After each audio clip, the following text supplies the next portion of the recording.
Bonjour à tous, bonjour à toutes. Nous sommes aujourd'hui au Salon Franchise Expo Paris. C'est dans ce cadre que nous proposons un débat consacré aux franchises et au B2B. Et nous avons à nos côtés M. Olivier Fossa, que je vais laisser se présenter. Bonjour Rodolphe, je suis donc Olivier Fossa, je suis le master franchisé de Signarama en France. Et notre réseau de franchise, qui est numéro 1 dans le monde dans notre métier, s'occupe de la communication pour toutes les entreprises et tous les professionnels de tout type. Monsieur Deltour. Bonjour. Bonjour. Je suis l'associé fondateur de Crédit Relax, qui est une société de courtage en financement professionnel. Et nous accompagnons donc les franchisés dans leur recherche de financement, pour des financements donc, de fonds de commerce, de parts sociales ou d'immobilier d'entreprise. Et enfin, Monsieur Goodhart. Bonjour, donc John Goodhart, je suis directeur général Europe pour Expense Reduction Analyst. Donc notre mission, c'est d'aider nos clients à optimiser le coût, notamment tout ce qui est achat. Et nous avons aujourd'hui un réseau de 400 consultants sur l'Europe. Donc pour débuter, Monsieur Deltour, vous aidez un grand nombre de franchisés dans le montage de leur dossier de financement. Quels sont les points communs que vous retrouvez au niveau des franchises B2B? Donc nous accompagnons beaucoup pour 40% de nos dossiers, nous intervenons dans le domaine de la franchise. Et dans le domaine de la franchise, donc 20% de ces dossiers sont des dossiers du secteur du B2B. Et ce que nous identifions, c'est des profils très structurés. Donc, les porteurs de projets sont beaucoup plus attentionnés dans la construction de leur business plan que ne peuvent l'être les porteurs de projets du B2C. Lorsqu'on constitue avec eux leur dossier, finalement, on parle directement du fond et pas de la forme. D'accord. Monsieur Fossa, vous êtes le master franchisé de Signarama pour la France. C'est une société également qui est sur le créneau du B2B, puisque proposons des enseignes au commerce, oui.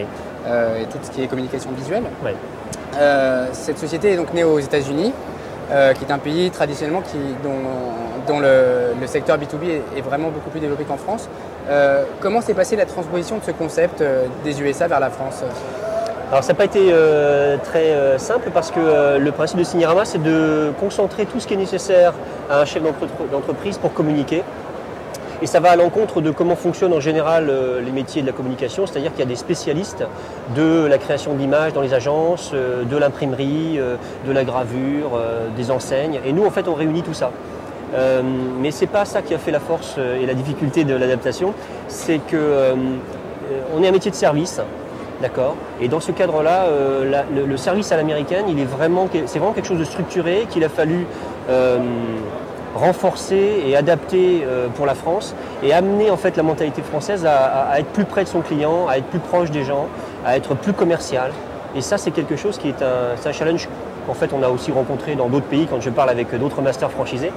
Mais c'est un avantage concurrentiel phénoménal qui fait une différence évidente avec, évidemment, dans le marché avec des concurrents, et qui se cultive et qui se travaille tous les jours.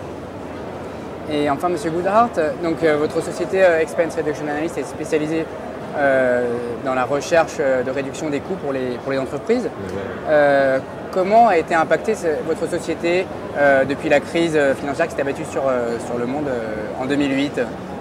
Oui, comme vous pouvez imaginer, nos services ont été plutôt en demande. Je dirais que la recherche d'optimisation des coûts est un souci permanent des entreprises, mais quand ils sont face à une situation où le développement de chiffre d'affaires devient très complexe, c'est clair que le focus clairement est sur les opportunités d'optimisation. Donc on a plutôt bien tiré notre épingle du jeu dans cette situation difficile, et ça nous a permis certainement de travailler avec un certain nombre d'entreprises qui peut-être n'auraient pas pensé avant la crise de faire appel à nos services. Et sentez-vous que les choses changent en 2010 par rapport à 2009? Est-ce qu'on sort un petit peu d'une spirale? Je crois que la situation reste compliquée pour beaucoup d'entreprises, notamment de PME. Néanmoins, je crois qu'on opère dans une ambiance qui est clairement plus optimiste, et ça depuis 6 mois maintenant, je dirais.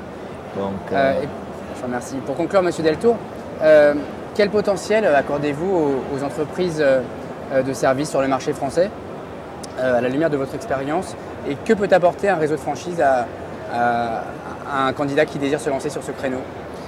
Aujourd'hui, nous identifions beaucoup de porteurs de projets qui disposent d'apports relativement modérés. Et le secteur donc, du service aux entreprises donne énormément de possibilités car il y a énormément d'enseignes qui finalement, avec des budgets relativement limités, qui s'explique tout simplement par le fait que ces enseignes ne demandent pas d'avoir des emplacements de première catégorie.